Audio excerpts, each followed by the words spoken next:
বুখারী শরীফের 660 নম্বর হাদিস, আল্লাহর নবীর সাহাবী হযরত আবু হুরায়রা থেকে বর্ণিত। আন আবি হুরায়রা রাদিয়াল্লাহু তাআলা আনহু আন্না নবী সাল্লাল্লাহু আলাইহি ওয়াসাল্লাম قال سبعة يظلهم الله في ظله يوم لا ظل إلا ظله الإمام العادل وشاب نشأ في عبادة ربه ورجل قلبه معلق في المساجد ورجلان تحابا في الله اجتمع عليه وتفرق عليه ورجل طلبته امرأة ذات منصب وجمال فقال إني أخاف الله ورجل تصدق أخفى لا تعلم شماله ما تنفق يمينه ورجل ذكر الله خاليا ففاضت عيناه আল্লাহর পয়গম্বর বলেন 7 শ্রেণীর মানুষ ব্যতীত আল্লাহর আরশের নিচে আর কেউ জায়গা পাবে না। ওই 7 শ্রেণীর মানুষ কারা? আমার মুসলমান বন্ধুগণ, গভীর মনোযোগ দিয়ে কথাগুলো শুনবেন। ওই 7 শ্রেণীর মানুষ কারা? 1 নাম্বার হলো ইমামুন আদিল, ন্যায়পরায়ণ বাদশা, ন্যায়পরায়ণ শাসক আল্লাহর আরশের নিচে জায়গা পাবে। আপনি ভাবতে পারেন তাহলে তো আমি বেঁচে গেলাম, আমি তো কোনো দেশের বাদশা না, আমি তো কোনো রাষ্ট্রের শাসক না। না, আপনি যদি ইউনিয়নের মেম্বার হয়ে থাকেন, ইউনিয়নের চেয়ারম্যান হয়ে থাকেন, তাহলে গোটা ইউনিয়নের শাসক আপনি, গোটা ইউনিয়নের বাদশা আপনি। আপনি যদি ওয়ার্ডের মেম্বার হয়ে থাকেন, তাহলে গোটা ওয়ার্ডের শাসক আপনি, গোটা ওয়ার্ডের বাদশা আপনি। আপনি ন্যায়ভাবে গোটা ওয়ার্ড পরিচালনা করতে হবে। আপনি বলতে পারেন আমি কোনো ওয়ার্ডের মেম্বার না, আমি কোনো ইউনিয়নের চেয়ারম্যান না, আমি কোনো উপজেলার আমি বড় চেয়ারম্যান না, আমি কোনো জেলার এমপি না, কোনো জেলার মন্ত্রী না, আমি মনে হয় চার পেয়ে যাব না। প্রত্যেকটা মানুষ তার ফ্যামিলির কর্তা, ফ্যামিলির নেতা। ফ্যামিলির মধ্যে সদস্য আছে 5 জন। কয়জন? 5 জন। আপনি ওই 5 জনের মধ্যে 4 জনকে এক চোখে দেখলেন, বাকি আরেকজনকে আরেক চোখে দেখলেন। আপনি ন্যায়পরায়ণ বাদশা হতে পারলেন না। সবাইকে যদি সমান তালে দেখেন, সমান চোখে দেখেন, তাহলে আপনার নামটা ন্যায়পরায়ণ বাদশার খাতার মধ্যে লেখা হবে, আল্লাহর আরশের নিচে আপনি জায়গা পাবেন। সুবহানাল্লাহ। 2 নাম্বার হলো وشاب نشأ في عبادة ربه, যেই যুবক তার যৌবনকাল আল্লাহর ইবাদতে কাটিয়েছে, যেই যুবক তার যৌবনকালটা আল্লাহ তাআলার গোলামি দিয়ে কাটিয়েছে, ওই যুবক আল্লাহর আরশের নিচে জায়গা পাবে। আপনার যৌবনকালে আপনার সামর্থ্য আছে, মসজিদে এসে জামাতের সাথে নামাজ আদায় করলেন, আপনি বৃদ্ধ হয়ে গেছেন, আপনি এখন মসজিদে আসতে পারেন না, তাহাজ্জুদ পড়তে পারেন না। আপনি যৌবনকালে তাহাজ্জুদ পড়েছেন, মসজিদে এসে 5 ওয়াক্ত নামাজ ইমামের পিছনে আপনি আদায় করেছেন। আপনি যখন বৃদ্ধ হয়ে গেলেন, মহান আল্লাহ আপনার নামে আমলের মধ্যে মসজিদে এসে ইমাম সাহেবের পিছনে তাকবীর উলার সাথে দাঁড়ায়া নামাজের সব আল্লাহ দিয়ে দিবে। সুবহানাল্লাহ। قال النبي صلى الله عليه وسلم لا تزول قدم ابن آدم يوم القيامة من عند ربي حتى يسأل عن 5: عن عمره فيما أفنى وعن شبابه فيما أبلى وماله من أين اكتسبه ومما أنفقه وماذا عمل بما علم। আল্লাহ তাআলা হাশরের ময়দানে বান্দা বান্দীদেরকে 5টা প্রশ্ন করবেন। 5টা প্রশ্নের জবাব না দেওয়া পর্যন্ত কোনো বনি আদম একটা পা সামনে আগাতে পারবে না। 1 নাম্বার হলো আন উমরিহি ফিমা আফনা, আল্লাহ তাআলা বলবে, ও বান্দা বান্দি, আমি আল্লাহ দুনিয়াতে তোমাকে একটা হায়াতের জিন্দেগি দিয়েছিলাম, ওই হায়াতের জিন্দেগি তুমি কোন কাজে ব্যয় করেছো হিসাব দাও। হিসাব না দেওয়া পর্যন্ত একটা পা সামনে আগাতে পারবা না। ওই হায়াতের জিন্দেগি তুমি কি করেছো? আল্লাহর ইবাদত বন্দেগি করেছো নাকি নাফরমানি করে কাটিয়েছো? ওই দিন হিসাব না দেওয়া পর্যন্ত কোনো একটা বনি আদম একটা পা সামনে আগাতে পারবে না। 2 নম্বরে আল্লাহ তাআলা বলবে, ওয়ান শাবাবিহি ফিমা আবলা। আল্লাহ তাআলা বলবে, ও বনি আদম, দুনিয়ার জমিনে তোমাকে হায়াতের জিন্দেগির ভিতরে একটা সময় দিয়েছিলাম, যে সময়টা বড় গুরুত্বপূর্ণ, যে সময়টা হলো যৌবনকাল। ওই যৌবনকাল তুমি কিভাবে কাটিয়েছ? ওই যৌবনকাল কি গুনাহের সাগরে বেশে কাটিয়েছ নাকি আমি আল্লাহর ইবাদতে কাটিয়েছ? যৌবনকালে কোনো পরনারী আপনাকে ডাকলো, আসো অন্ধকার করে ভিতরে কেউ দেখবে না, বাতি বন্ধ করে দিব, জিনাহের কাজে লিপ্ত হয়ে যাব। যৌবনের তাড়নায় পড়ে মোবাইল হাতে নিয়ে পর্ন ভিডিও দেখতে লিপ্ত হয়ে যাব। যৌবনের কারণে গুনাহের মধ্যে লিপ্ত হয়ে যাব, কেউ দেখবে না। ওই দিন আল্লাহ প্রশ্ন করবে, ওয়ান শাবাবিহি ফিমা আবলা।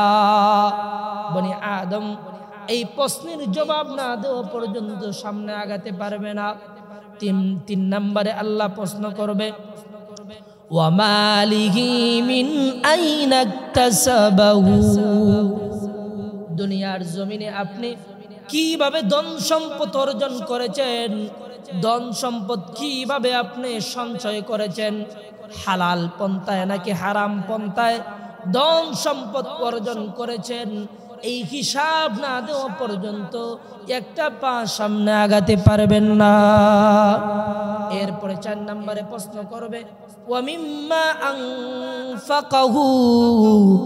এই ধন সম্পদগুলো অর্জন করার পরে এই ধন সম্পদ যে আপনি অর্জন করলেন, কোন খাতে ব্যয় করলেন? হারাম পন্থায় নাকি হালাল পন্থায়?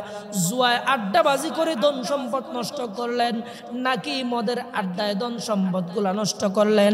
নাকি আপনার ফ্যামিলির পিছনে খরচ করলেন? নাকি মসজিদ মাদ্রাসায় দান করলেন? কোন খাতে এই যে ধন সম্পদ অর্জন করেছেন, এগুলো কোন খাতে আপনি ব্যয় করেছেন? এই প্রশ্নের জবাব না দেওয়া পর্যন্ত কোনো বনি আদম সামনে পা বাড়াতে পারবে না। এরপরে 5 নম্বরে আল্লাহ প্রশ্ন করবে, ওয়া মাযা আমিলা বিমা আলিমা। দুনিয়াতে যতটুকু জ্ঞান অর্জন করেছো বান্দা বান্দি, তা অনুযায়ী তুমি কি আমল করেছো কিনা? যতটুকু ইলম অর্জন করেছো তা অনুযায়ী তুমি আমল করেছো কিনা? আমরা সবাই জানি নামাজ আল্লাহর বিধান, নামাজ ফরজ বিধান সবাই জানি, কিন্তু মানি না, পালন করি না। হজ সকলে জানি, নেশাব পরিমাণ মাল হলে হজ ফরজ, কিন্তু আমরা হজ পালন করি না। যাকাতের নেশাব হলে যাকাত দেওয়া ফরজ, আমরা সবাই জানি, কিন্তু আমরা মানি না। এই যে যেই জিনিসটা আপনি জানলেন, আল্লাহ তাআলা ওই দিন প্রশ্ন করবে, বান্দা যে জিনিসটা তুমি জানো তার উপর তুমি কি আমল করেছো বান্দা? আল্লাহ তাআলার দরবারে হিসাব না দেওয়া পর্যন্ত একটা বনি আদম সামনে আগাতে পারবে না। ওই যে হাসরের ময়দানে সবাই দাঁড়াতেই হবে। হাসরের ময়দানে ভয়ঙ্কর অবস্থা হবে। হাসরের ময়দানে অর্ধঘাত উপরে সূর্য থাকবে, মাথার মগজগুলো টকবক টকবক করে বাতের ফেনার মতো পড়তে থাকবে। ওই কঠিন মুহূর্তে আমার আল্লাহ তাআলা আরশের ছায়া দিবি, ওই আরশের ছায়া ব্যতীত আর কোনো ছায়া থাকবে না। আল্লাহর আরশের ছায়ার নিচে 7 শ্রেণীর মানুষ জায়গা পাবে। কয় শ্রেণী? 7 শ্রেণীর মানুষ আল্লাহর আরশের ছায়ার নিচে জায়গা পাবে। ওই 7 শ্রেণী কারা? বুখারী শরীফের 660 নম্বর হাদিস আল্লাহর নবীর সাহাবী হযরত আবু হুরায়রা থেকে বর্ণিত। আন আবি হুরায়রা রাদিয়াল্লাহু তাআলা আনহু আন্না নবী সাল্লাল্লাহু আলাইহি ওয়াসাল্লাম قال سبعة يظلهم الله في ظله يوم لا ظل إلا ظله الإمام العادل وشاب نشأ في عبادة ربه ورجل قلبه معلق في المساجد ورجلان تحابا في الله اجتمع عليه وتفرق عليه ورجل طلبته امرأة ذات منصب وجمال فقال إني أخاف الله ورجل تصدق أخفى لا تعلم شماله ما تنفق يمينه ورجل ذكر الله خاليا ففاضت عيناه আল্লাহর পয়গম্বর বলেন 7 শ্রেণীর মানুষ ব্যতীত আল্লাহর আরশের নিচে আর কেউ জায়গা পাবে না। ওই 7 শ্রেণীর মানুষ কারা? আমার মুসলমান বন্ধুগণ, গভীর মনোযোগ দিয়া কথাগুলো শুনবেন। ওই 7 শ্রেণীর মানুষ কারা? 1 নাম্বার হলো ইমামুন আদিল, ন্যায়পরায়ণ বাদশা, ন্যায়পরায়ণ শাসক আল্লাহর আরশের নিচে জায়গা পাবে। আপনি ভাবতে পারেন তাহলে তো আমি বেঁচে গেলাম, আমি তো কোনো দেশের বাদশা না, আমি তো কোনো রাষ্ট্রের শাসক না। না, আপনি যদি ইউনিয়নের মেম্বার হয়ে থাকেন, ইউনিয়নের চেয়ারম্যান হয়ে থাকেন, তাহলে গোটা ইউনিয়নের শাসক আপনি, গোটা ইউনিয়নের বাদশা আপনি। আপনি যদি ওয়ার্ডের মেম্বার হয়ে থাকেন তাহলে গোটা ওয়ার্ডের শাসক আপনি, গোটা ওয়ার্ডের বাদশা আপনি। আপনি ন্যায়ভাবে গোটা ওয়ার্ড পরিচালনা করতে হবে। আপনি বলতে পারেন আমি কোনো ওয়ার্ডের মেম্বার না, আমি কোনো ইউনিয়নের চেয়ারম্যান না, আমি কোনো উপজেলার আমি বড় চেয়ারম্যান না, আমি কোনো জেলার এমপি না, কোনো জেলার মন্ত্রী না, আমি মনে হয় চার পেয়ে যাব না। প্রত্যেকটা মানুষ তার ফ্যামিলির কর্তা, ফ্যামিলির নেতা। ফ্যামিলির মধ্যে সদস্য আছে 5 জন। কয়জন? 5 জন। আপনি ওই 5 জনের মধ্যে 4 জনকে এক চোখে দেখলেন, বাকি আরেকজনকে আরেক চোখে দেখলেন। আপনি ন্যায়পরায়ণ বাদশা হতে পারলেন না। সবাইকে যদি সমান তালে দেখেন, সমান চোখে দেখেন, তাহলে আপনার নামটা ন্যায়পরায়ণ বাদশার খাতার মধ্যে লেখা হবে, আল্লাহর আরশের নিচে আপনি জায়গা পাবেন। সুবহানাল্লাহ। 2 নাম্বার হলো وشاب نشأ في عبادة ربه, যেই যুবক তার যৌবনকাল আল্লাহর ইবাদতে কাটিয়েছে, যেই যুবক তার যৌবনকালটা আল্লাহ তাআলার গোলামি দিয়ে কাটিয়েছে, ওই যুবক আল্লাহর আরশের নিচে জায়গা পাবে। আপনার যৌবনকালে আপনার সামর্থ্য আছে, মসজিদে এসে জামাতের সাথে নামাজ আদায় করলেন। আপনি বৃদ্ধ হয়ে গেছেন, আপনি এখন মসজিদে আসতে পারেন না, তাহাজ্জুদ পড়তে পারেন না। আপনি যৌবনকালে তাহাজ্জুদ পড়েছেন, মসজিদে এসে 5 ওয়াক্ত নামাজ ইমামের পিছনে আপনি আদায় করেছেন। আপনি যখন বৃদ্ধ হয়ে গেলেন, মহান আল্লাহ আপনার নামে আমলের মধ্যে মসজিদে এসে ইমাম সাহেবের পিছনে তাকবীরে উলার সাথে দাঁড়ায়া নামাজের সব আল্লাহ দিয়ে দিবে। সুবহানাল্লাহ। ওই যুবক আল্লাহর আরশের নিচে জায়গা পাবে। 3 নম্বরে হলো ওয়ারাজুলুন কলবুহু মুআল্লাকুন ফিল মাসাজিদ, যার দিলটা আল্লাহর ঘর মসজিদের দিকে ঝুঁকে থাকে, আল্লাহর ঘর মসজিদের দিকে যার অন্তরটা থাকে, কার অন্তর আল্লাহর ঘরের দিকে থাকে? যেই ব্যক্তি ফজরের নামাজ আদায় করলো, ফজরের নামাজের আদায় করার পরে আল্লাহর বান্দা অপেক্ষায় থাকে কখন জানি জোহরের নামাজের সময় হয়। জোহরের নামাজ আদায় করার পরে বান্দা অপেক্ষায় থাকে কখন জানি মসজিদের মিনার থেকে মুয়াজ্জিন সাহেব বলে, হাইয়া আলাস সালাহ, হাইয়া আলাল ফালা। মুয়াজ্জিন সাহেব কখন ডাকবে? আসো কল্যাণের দিকে আসো, কামিয়াবির দিকে আসো। মুয়াজ্জিন সাহেবের ডাকের অপেক্ষায় থাকে। বান্দা যখন আসরের নামাজ আদায় করে, আসরের নামাজ পড়ে বান্দা মাগরিবের নামাজের জন্য অপেক্ষা করে। বান্দা মাগরিবের নামাজ আদায় করার পরে আল্লাহর বান্দা এশারের নামাজের জন্য অপেক্ষা করে। আল্লাহর বান্দা এশারের নামাজ আদায় করে যখন নিদ্রায় চলে যায়, বান্দা যখন ঘুমাইবার জন্য বিছানায় চলে যায়, বান্দা নিয়ত করে ঘুমায়, আল্লাহ আমাকে তাহাজ্জুদে জাগ্রত করিও, আমাকে ফজরে জাগ্রত করিও। নবী বলেন ইন্নামাল আমালু বিন্নিয়াত, বুখারীর হাদিস। নিয়তে বরকত, নিয়তের উপর প্রত্যেকটা কাজ নির্ভরশীল। ওই যে বান্দা নিয়ত করে ঘুমাইলো, আল্লাহ আমাকে তাহাজ্জুদে জাগ্রত করিও, আল্লাহ আমাকে ফজরে জাগ্রত করিও, ওই বান্দাটা যদি তাহাজ্জুদে জাগ্রত নাও হতে পারে, ফজরে জাগ্রত হয়ে মসজিদের মিনার থেকে যখন মুয়াজ্জিন সাহেব বলে আসসালাতু খায়রুম মিনান নাওম, ঘুম থেকে নামাজ ভালো, আল্লাহর বান্দাটা লাফ দিয়ে উঠে দৌড়িয়া মসজিদে চলে যায়। শীতের দিনে কনকনে সময়ে ঠান্ডা পানি দিয়া বান্দা উযু করে আল্লাহর ঘরে চলে যায়।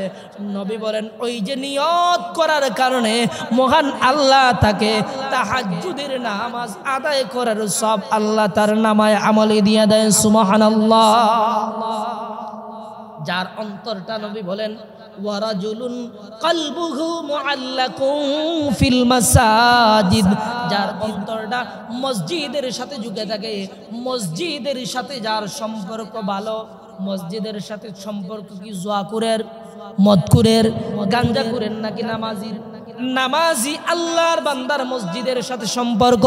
ওই মসজিদের সাথে সম্পর্কওয়ালা ব্যক্তি যেই দিন আল্লাহর আরশের ছায়া ছাড়া আর কোনো ছায়া থাকবে না, ওই দিন মসজিদের সাথে সম্পর্কওয়ালা ব্যক্তি আল্লাহর আরশের নিচে জায়গা পাবে। সুবহানাল্লাহ। এরপরে 4 নম্বরে নবী বলেন ওয়ারাজুলুন তালাবতুহু ইমরাআতুন যাতু মানসিবা ওয়া জামাল, এমন ব্যক্তি যেই ব্যক্তিকে কোনো উচ্চ বংশীয়, উচ্চ সুন্দরী রূপসী নারী ব্যভিচারের জন্য, জিনাহের জন্য আহ্বান করলো, আর ওই যুবক বলল ইন্নী আখাফুল্লাহ, ইন্নী আখাফুল্লাহ, আমার ভিতরে আল্লাহ তাআলার ভয় আছে। নারী ডাকি যুবক আসো, বিল্ডিং এর ভিতরে অন্ধকারে দরজা বন্ধ করে দিব, গ্লাস বন্ধ করে দিব, কেউ দেখবে না, দুনিয়ার কেউ দেখবে না। ওই যুবক বলবে ও নারী, দুনিয়ার কেউ না দেখতে পারে কিন্তু দেখবেন আমার মহান আল্লাহ। ইন্নী আখাফুল্লাহ, আমার দিলের ভিতরে আমার আল্লাহর ভয় আছে, আমি আমার আল্লাহকে ভয় করি। আমি পারবো না জিনাহের কাজে লিপ্ত হতে, আমি পারবো না গুনাহের কাজে লিপ্ত হতে।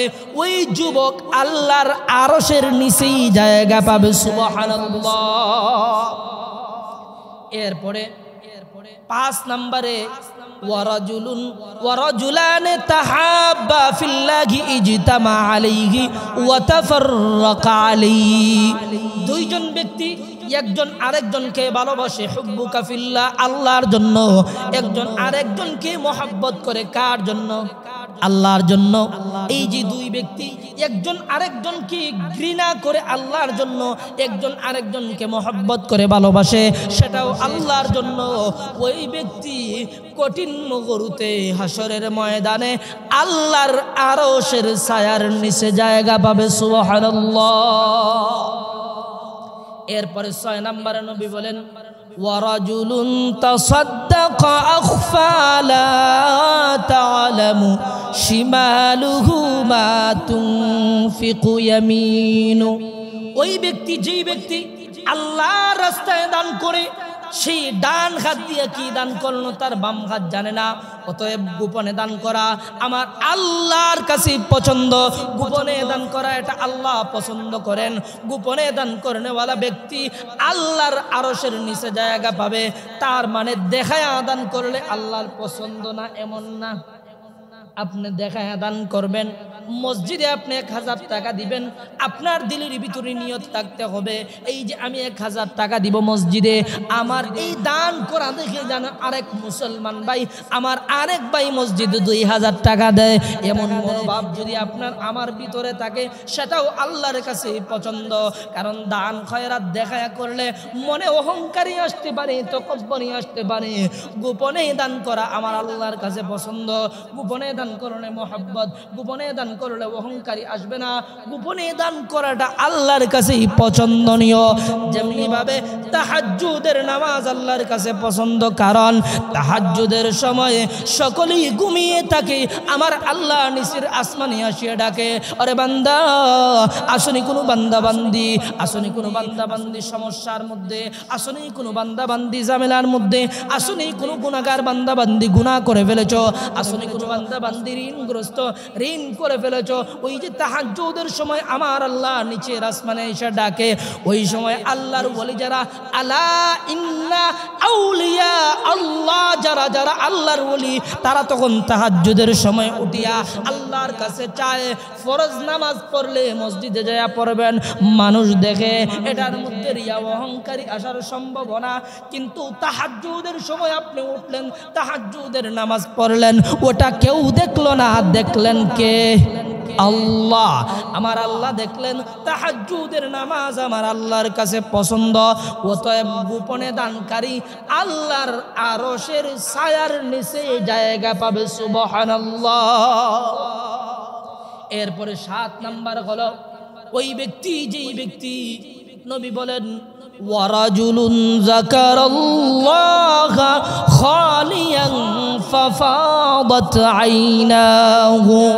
7 নম্বরে ওই ব্যক্তি, যেই ব্যক্তি নির্জনে একা একা বসে, নিজের জীবনের গুনাহের জন্য অনুতপ্ত হইয়া আল্লাহর কাছে মাপ চায়, প্রভু গো আল্লাহ জীবনে অনেক গুনাহ করে ফেলেছি, আল্লাহ জিন্দেগির গুনার দিকে তাকাইলেই শুধু গুনাহ আর গুনাহ দেখা যায়, অঙ্গ প্রত্যঙ্গের গুনাহ, কানের গুনাহ, জবানের গুনাহ, আল্লাহ গুনাহ করে ফেলেছি গো মালিক, আল্লাহ ওই গুনাহগুলো মাফ করে দেন।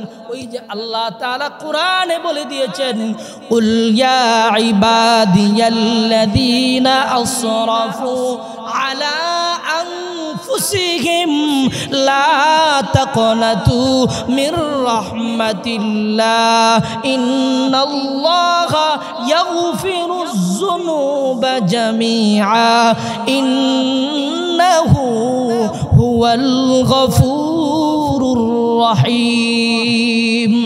আল্লাহ তাআলা বলেছে, বান্দা, ও আমার বান্দা বান্দিরা, দুনিয়াতে গুনাহ করেছো, তোমাদের নফস তো গুনাহের দিকে দৌড়ায়, তোমাদের নফস হলো গুনাহের খাহেশতের নফস। আমি আল্লাহ অপেক্ষায় থাকি কখন আমার বান্দা ডাকে, আল্লাহ বলে ডাকে, রহমান বলে ডাকে, রহিম বলে ডাকে, গফফার বলে ডাকে, সত্তার বলে ডাকে। আল্লাহ অপেক্ষায় থাকি আমার বান্দা কখন আমার কাছে মাপ চাইবে, আমার বান্দা জীবনের গুনাহের জন্য কখনো অনুতপ্ত হইবে। আল্লাহ বলে, বান্দা তুমি নৈরাশ হয় না, গুনাহ করে ফেলেছো, তোমার গুনাহ যদি সমুদ্রের ফেনার চাইতেও বেশি হয়ে যায়, আমি আল্লাহর কাছে কিছুই না। আমি আল্লাহর কাছে যদি তুমি চাওয়ার মতো চাইতে পারো, আমি আল্লাহর কাছে যদি মাপ চাওয়ার মতো তুমি চাইতে পারো, আমি আল্লাহ তোমার জিন্দেগির গুনাহগুলো আমি আল্লাহ মুহূর্তের মধ্যে মাফ করে দিব। সুবহানাল্লাহ। আল্লাহর নবীর কাছে একজন লোক আসলো, আসিয়া আল্লাহর নবীর কাছে একজন কাপন চোর আসিয়া বলতেছে, নবী গো, আমি যে গুনাহ করে ফেলেছি, আমার গুনাহকে আল্লাহ মাফ করবে? নবী বললেন, কি গুনাহ? ওই লোক কাপন চোর বলতেছে, ইয়া রাসূলুল্লাহ, আমার গুনাহ অনেক বড়, আমার গুনাহ মনে হয় আল্লাহ মাফ করবে না। নবী বলেন, কি গুনাহ বলো?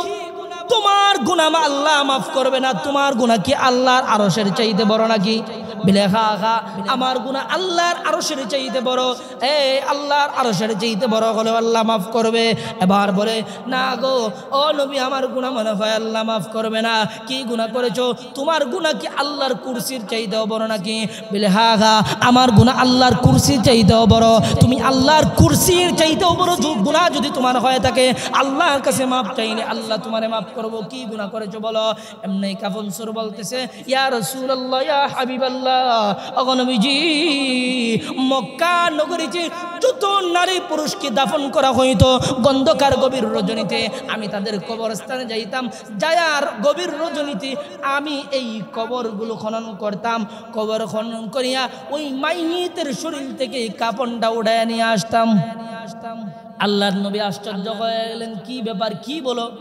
বলি, ইয়া রাসূলুল্লাহ, এইভাবেই আমি আমার জীবিকা উপার্জন করতাম। ইয়া রাসূলুল্লাহ, এখানে শেষ না, কিছুদিন আগে যখন আমি কাপন চুরি করার জন্য গেলাম, আমি যাওয়ার পরে একটা খবর যখন খনন করলাম, ওই খবরের মধ্যে গোটা মক্কা নগরীর সবচেয়ে সুন্দরী নারীকে দাফন করা হয়।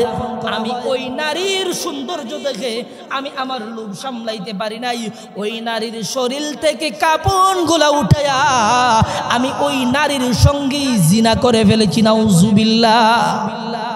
নবী আশ্চর্য হয়ে গেলেন, কি বলো রে, এমন কাজ তুমি করে ফেলেছো, এমন অন্যায় তুমি করে ফেলেছো? ইয়া রাসূলুল্লাহ, ইয়া হাবিবাল্লাহ, আমি যখন ওই মহিলার সাথে, মৃত মহিলার সাথে জিনা করে আসব, এমনি মহিলা আমার হাত ধরে বলে, যুবক, তুমি আমারে কি করেছো রে? তুমি আমারে অপবিত্র করে দিলা। দুনিয়াতে কোনো পুরুষ আমার শরীর টাচ করতে দেই নাই, চুইতে দেই নাই, কিন্তু তুমি আমার শরীরটা নাপাক করে দিলা, আমাকে অপবিত্র করে দিলা। কাল কঠিন কিয়ামতের ময়দানে আল্লাহর কাঠগড়ায় দাঁড়িয়ে তুমি জবাব দিতে হবে। আগো নবীজি, এই কথাটা আমার দিলের ভিতরে তীরের মতো আঘাত করেছে। নবী গো, আল্লাহকে আমারে মাফ করবে? নবীজি বললেন, তুমি আল্লাহর কাছে চাওয়ার মতো চাও, আল্লাহকে ডাকার মতো ডাকো, কারণ আল্লাহ বলেছেন, কুল ইয়া ইবাদিয়াল্লাযীনা আসরাফু আলা আনফুসিহিম লা তাকুনাতু মির রাহমাতিল্লাহ।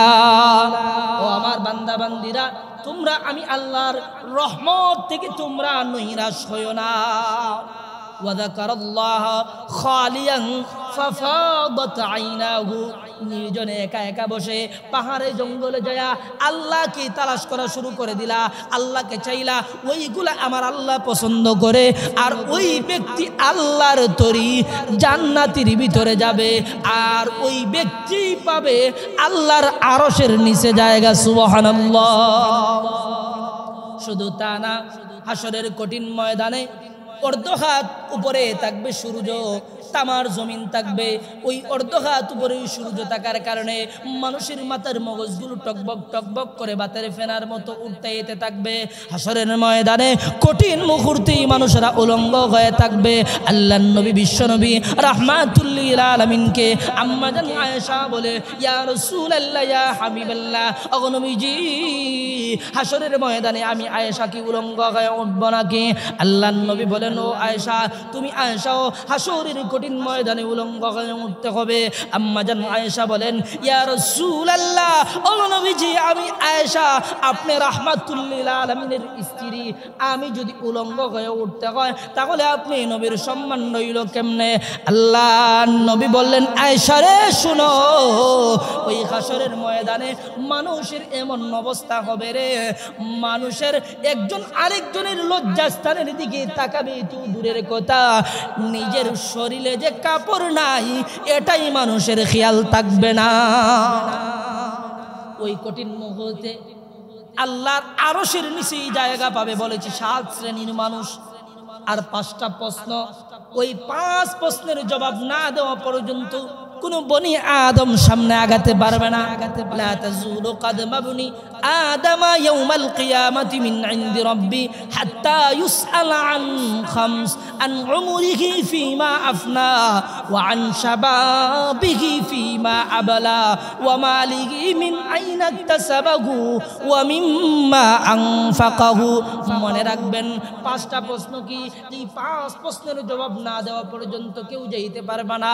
1 নাম্বার, আল্লাহ বলবে আন উমরিহি ফিমা আফনা, হায়াতের জিন্দেগি কিভাবে ব্যয় করেছো, ওয়া আন শাবাবিহি ফিমা আবলা, যৌবনকাল কোন কাজে ব্যয় করেছো, ওয়া মালিহি মিন আইনা ইকতাসাবাহু, দুনিয়াতে ধন সম্পদ কিভাবে অর্জন করেছো, ওয়া মিম্মা আনফাকাহু, ওই ধন সম্পদগুলো কোন খাতে ব্যয় করেছো, ওয়া মাযা আমিলা বিমা আলিমা, এই 5 প্রশ্নের জবাব না দেওয়া পর্যন্ত আল্লাহর কোন বান্দা বান্দি, কোন বনি আদম একটা পা সামনে আগাতে পারবে না। মনে রাখবেন, 1 নাম্বার হায়াতের জিন্দেগি কোন কাজে ব্যয় করেছো, 2 নাম্বার যৌবনকাল কোন কাজে ব্যয় করেছো, 3 নাম্বার দুনিয়াতে ধন সম্পদ হালাল ভাবে উপার্জন করেছো নাকি হারাম ভাবে উপার্জন করেছো। এরপরে 4 নাম্বারে জিজ্ঞাসা করা হবে এই ধন সম্পদগুলা কোন খাতে ব্যয় করেছো, হালাল খাতে নাকি হারাম খাতে। এরপরে প্রশ্ন করা হবে দুনিয়াতে যা অর্জন করেছো, যেমন ইলম অর্জন করেছো, তা অনুযায়ী কতটুকু আমল করেছো। এই 5 প্রশ্নের জবাব না দেওয়া পর্যন্ত কেউ সামনে আগাতে পারবে না। আর 7 শ্রেণীর কথা বলেছি, সাবাতু ইউযিল্লুহুমুল্লাহু ফি যিল্লিহি ইয়াওমা লা যিল্লা ইল্লা যিল্লুহু, আল ইমামুল আদিল ওয়া শাবুন নাশা ফি ইবাদাতি রাব্বিহি ওয়া রাজুলুন কলবুহু মুআল্লাকুন ফিল মাসাজিদ ওয়া রাজুলান তাহাব্বা ফিল্লাহি ইজতামা আলাইহি ওয়া তাফাররাকা আলাইহি ওয়া রাজুলান তালাবতুহু ইমরাতুন যাতু মানসিবিন ওয়া জামাল ফাকালা ইন্নী আখাফুল্লাহ ওয়া রাজুলুন তাসাদ্দাকা أخفى لا تعلم شماله ما تنفق يمينه ورجل ذكر الله خاليا ففاضت عيناه। 1 নাম্বার হলো ওই ব্যক্তি যেই ব্যক্তি ন্যায়পরায়ণ বাদশা। 2 নাম্বার হলো ওই ব্যক্তি যেই ব্যক্তি দুনিয়াতে যৌবনকালে আল্লাহর ইবাদতে কাটিয়েছে। 3 নাম্বার হলো ওই ব্যক্তি যেই ব্যক্তির অন্তরটা মসজিদের সাথে সম্পর্ক।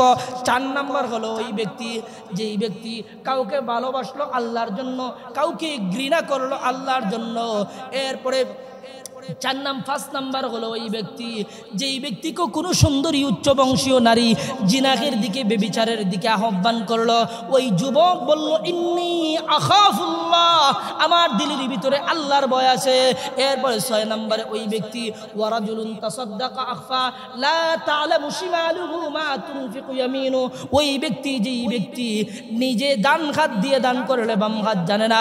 এরপরে 7 নম্বর ওই ব্যক্তি ওয়া যাকারাল্লাহ খালিয়ান ফাফাদাত আইনাহু, ওই ব্যক্তি যেই ব্যক্তি গোপনে আল্লাহ তাআলার ইবাদত বন্দেগী করে, জংলায় যায় আল্লাহর কাছে মাপ চায়, তাহাজ্জুদে উঠিয়া উঠিয়া আল্লাহর কাছে মাপ চায়। আল্লাহ তাআলা যেন আমাদের সবাইকে আল্লাহর আরশের নিচে থাকার